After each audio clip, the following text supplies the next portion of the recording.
നമസ്കാരം, Fox line ഇൻഫോയിലേക്ക് സ്വാഗതം. കിസാൻ സമ്മാൻ നിധിയുടെ 17ാം ഗഡുവായ 2000 രൂപ ഉടൻ കർഷകരിലേക്ക്.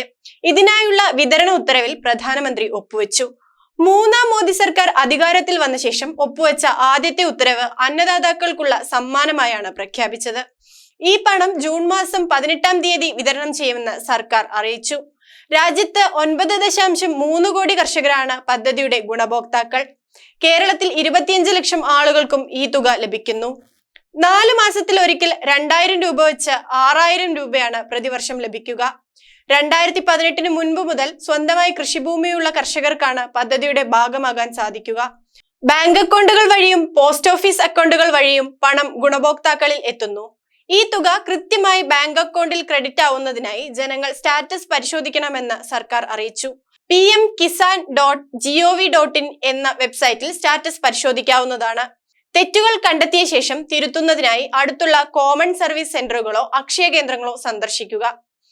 എന്തൊക്കെ കാര്യങ്ങളാണ് ഗുണഭോക്താക്കൾ സ്റ്റാറ്റസിൽ ശ്രദ്ധിക്കേണ്ടത് എന്ന് നോക്കാം. കിസാൻ സമ്മാൻ നിധിയുടെ കർഷകൻ ജീവിച്ചിരിപ്പുണ്ട് എന്ന് ബോധിപ്പിക്കുന്ന ഇലക്ട്രോണിക് KYC എന്ന ആധാർ അധിഷ്ഠിത വെരിഫിക്കേഷൻ ചെയ്യുക.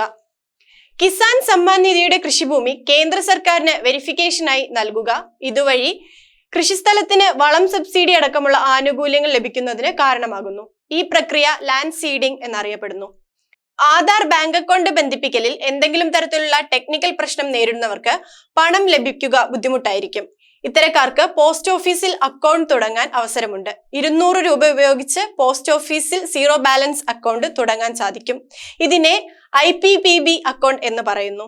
കഴിഞ്ഞ തവണ വരെ ഇളവുകൾ നൽകിയിരുന്നുവെങ്കിലും ഇത്തവണ കർശനമായി മേൽപ്പറഞ്ഞ കാര്യങ്ങൾ പാലിക്കുന്നവർക്ക് മാത്രമേ പണം ലഭിക്കുകയുള്ളൂ എന്നാണ് സർക്കാർ അറിയിപ്പ്.